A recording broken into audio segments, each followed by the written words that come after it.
ಜೈ ಶ್ರೀರಾಮ್.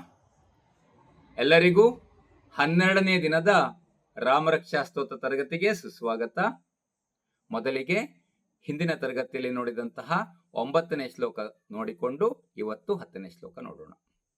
ಜಾನುನಿ ಸೇತು ಕೃತ್ಪಾತು ಜಂಘೆ ದಶಮುಖಾಂತಕಃ ಪಾದೌ ವಿಭೀಷಣ ಶ್ರೀದ ಪಾತು ರಾಮೋಖಿಲಂ ವಪುಃ.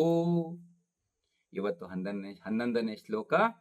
ಏತಾಂ ರಾಮ ಬಲೋಪೇತಾಂ ರಕ್ಷಾಯ ಸುಕೃತಿ ಪಠೇತ್ ಸಚಿರಾಯುಃ ಸುಖೀ ಪುತ್ರಿ ವಿಜಯೀ ವಿನಯೀ ಭವೇತ್.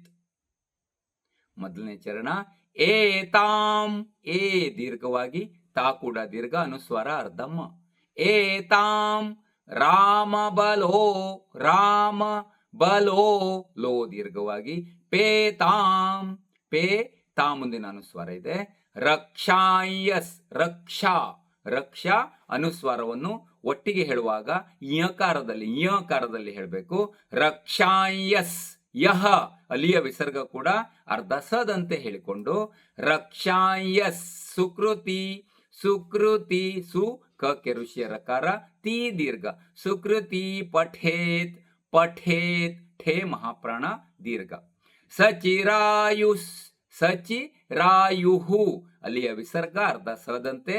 ಸಚಿರಾಯುಸ್ ಸುಖಿ, ಸುಖಿ, ಸು ಮಹಾಪ್ರಾಣದ ಖೀ ದೀರ್ಘ, ಸುಖಿ ಪುತ್ರಿ, ಪುತ್ರಿ ಇಲ್ಲಿ ಕೂಡ ದೀರ್ಘ ಪದ.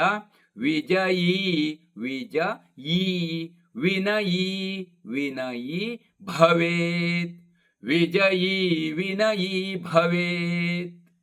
ಪೂರ್ಣ ಶ್ಲೋಕ ಇನ್ನೊಮ್ಮೆ.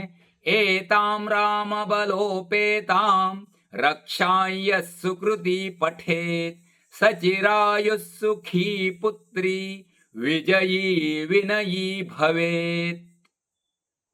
ನಾಳೆ ಮುಂದಿನ ಶ್ಲೋಕದೊಂದಿಗೆ ಭೇಟಿಯಾಗೋಣ. ಎಲ್ಲರಿಗೂ ವಂದನೆಗಳು. ಜೈ ಶ್ರೀರಾಮ್.